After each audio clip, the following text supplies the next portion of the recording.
Nah, bersama kita sudah ada Dr. Yuli Suciati, dokter SPKFR, itu dokter kedokteran fisik dan rehabilitasi. Nah, selamat siang dok. Jadi, selamat siang dokter. Siang, ini kan banyak orang nih banyak menyalahkan, oh kurang tidur, bikin rematik, ya.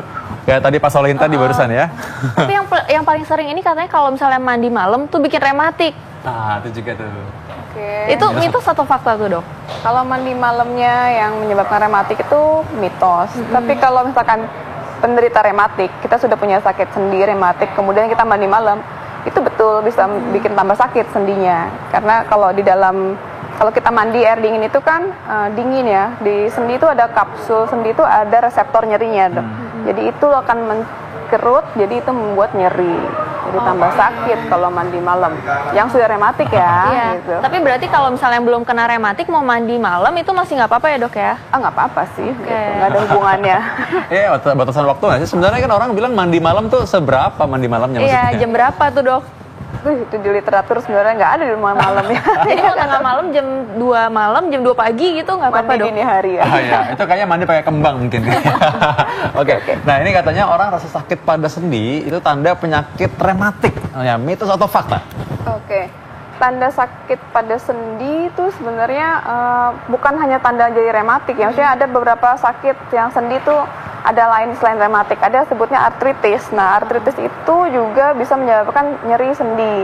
Jadi tidak semua nyeri rematik itu sakitnya pada sendi, walaupun sebagian besar memang nyerinya pada sendi. Gitu. Jadi ada artritis, ada rematik.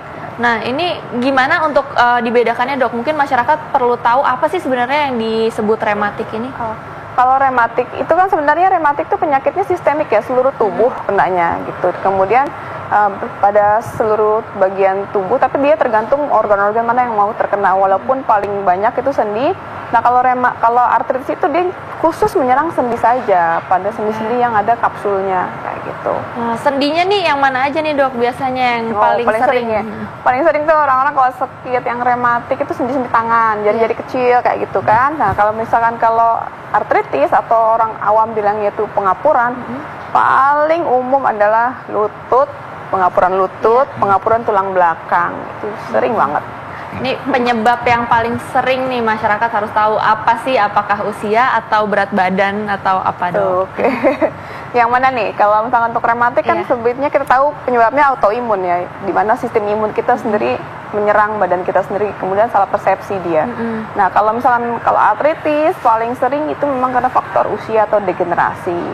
Kalau ada faktor-faktor lain yang memperberat yaitu kelebihan berat badan, kemudian kalau dia pernah ada risiko trauma, cedera, dia bisa juga artritis atau pengapuran gitu dok. Nah, ini karena orang nggak banyak tahu mengenai tadi bedanya rematik tersebut, sehingga banyak orang berpikir bahwa kalau sudah tua, usia lanjut, baru dia menderita rematik.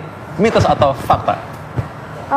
Kalau usia sudah tua, kena rematik itu kayaknya mitos deh. Jadi kalau misalkan terkena artritis, kalau kena rematik, tentu. Nah, kita banyak orang nih Dokter Sila suka nanya, paling sering tanya adalah gini, dok, pantangannya apa? Gitu. Kalau mereka merasa bahwa nyeri-nyeri sendi. Nah, kita coba lihat nih, apa makanan-makanan yang memicu rematik. Coba lihat tayangan berikut ini.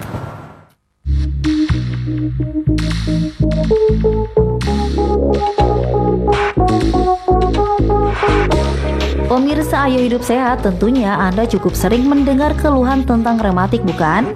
Rasa sakit dan nyeri yang menyerang sendi dan juga struktur jaringan di sekitarnya ini dapat diderita oleh banyak orang.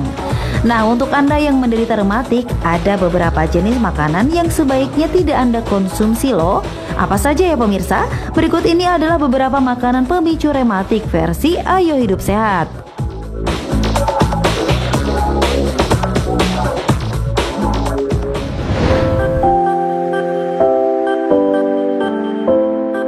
Siapa sangka salah satu makanan yang dilarang adalah tomat. Tomat ternyata mengandung zat yang juga banyak terkandung dalam makanan tinggi purin, yaitu glutamat. Glutamat bisa menyebabkan gejala artritis atau peradangan dan pembengkakan pada sendi, serta mampu membuat gerakan tubuh menjadi sulit dan menyakitkan.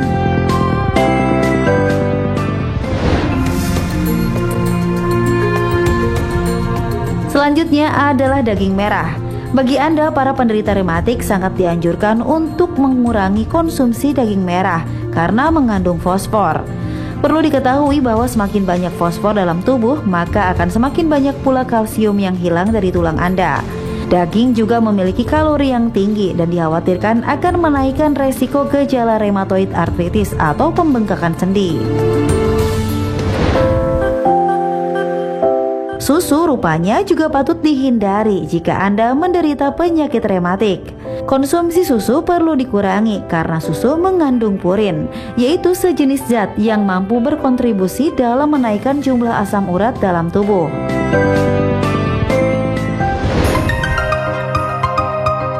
Selanjutnya adalah ikan bertempurung, seperti kepiting dan juga udang.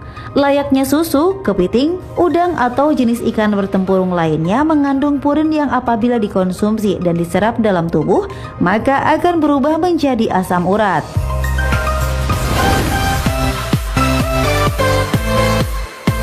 Makanan pemicu rematik terakhir adalah gula. Penderita rematik disarankan untuk mengurangi makanan dan minuman manis karena hal tersebut dapat memperburuk nyeri sendi. Selain itu, konsumsi gula berlebihan juga mampu menaikkan berat badan dan secara langsung akan memberi tekanan lebih pada sendi Anda.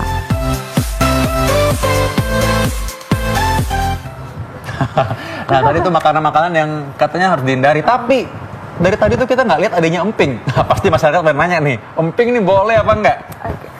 Emping itu sebenarnya kaitannya bukan hanya rematik, dia emping itu kaitan langsungnya ke asam urat ya, asam urat. Jadi, asam urat itu kalau kita tinggi asam urat di badan kita juga bikin sakit sendi juga, seperti itu. Jadi dibilangnya gout arthritis kan, gitu seperti itu. Nah, kalau gout arthritis itu nyeri sendinya di sendi yang mana nih, Dok? Ya, sendi-sendinya juga sendi-sendinya jauh, misalkan kayak di siku, kemudian kayak di ankle. Nah, itu nyerinya di seperti itu. Kadang-kadang sendi-sendi tertentu yang kena itu hampir mirip-mirip yang kenanya gitu, antara rematik, artritis, gout, seperti itu. Ya. Ini terakhir nih, Dok, tips-tips mungkin untuk masyarakat yang misalnya mau menghindari penyakit rematik ataupun yang sudah terkena penyakit rematik, apa solusinya, Dok?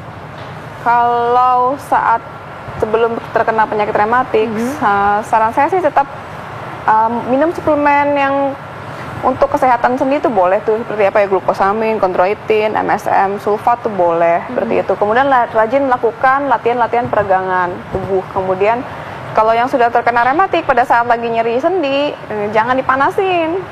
Jangan dipanasin. Jangan, biasanya kadang-kadang kan mereka kalau nyeri sendi tuh maunya dicelupin air hangat, dikasih air hangat biar enak, atau dikasih yang panas-panas. Padahal kalau lagi nyeri banget, harusnya kita kompres es dan istirahat. Untuk meredakan peradangannya malah pakai es ya, dokter. Nah, ada nggak gerakan tertentu mungkin yang bisa meredakan nyerinya? Sebenarnya kalau saat lagi nyeri itu kita istirahat. Ya, diistirahat fokusnya gitu. Pada saat nyerinya berkurang baru kita mulai melakukan gerakan-gerakan sendi normal. Nah, baik. Nah, ada satu lagi nih, pasien suka nanya nih, kalau tadi udah nanya makanan yang dipantangin apa, mereka sekarang nanya makanan apa yang mungkin bisa meredakan rematik. Tapi nanti saat lagi kita lihat setelah ini. Makasih, Dok.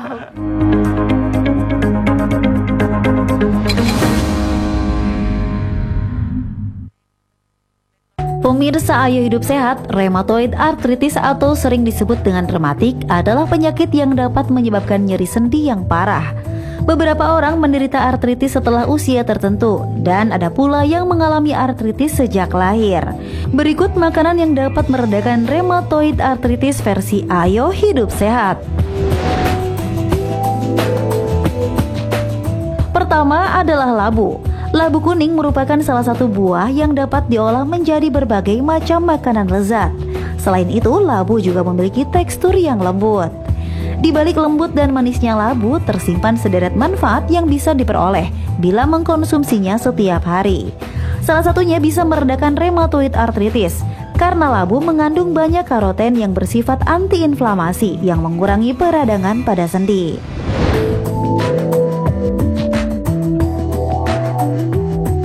Selanjutnya ialah ikan.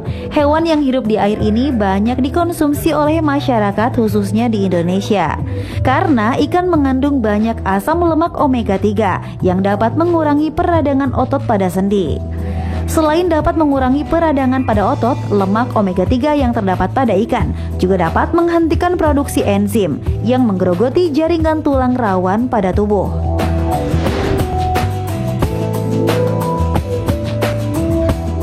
Teh hijau atau yang sering disebut green tea ini sebenarnya sudah lama populer di Asia Tenggara, seperti Korea, Cina, dan Jepang. Teh hijau telah lama dikenal sebagai tanaman yang memiliki beragam khasiat. Khasiat teh hijau sudah banyak dimanfaatkan oleh banyak orang untuk menambah kecantikan wajah atau menurunkan berat badan. Hal ini disebabkan karena teh hijau tinggi akan kandungan zat antioksidan yang dapat mengurangi rasa nyeri akibat artritis. Selain itu, kandungan nikotin dalam teh hijau juga dapat berperan sebagai penekan rasa sakit.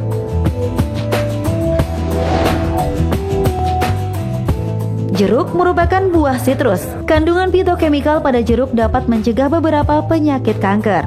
Jeruk juga banyak mengandung kolagen yang baik untuk kesehatan tulang. Selain itu, jeruk juga memiliki banyak kandungan vitamin C yang dapat membuat tulang menjadi sehat, serta antioksidan yang meningkatkan sistem kekebalan tubuh. Dokter Sila dan Dokter Yuli ini lumayan juga sih sebenarnya, bukan yang nggak enak lah gitu, enak-enak semua nih sebenarnya. Tapi emang ingat bahwa emang kita tetap aja, terutama pada penderita RA atau rheumatoid arthritis itu ingat untuk selalu deteksi dini komplikasi-komplikasi yang lain, karena itu yang lebih bahaya dok ya. Iya betul. Dan, deteksi dininya. Iya, deteksi dini yang penting.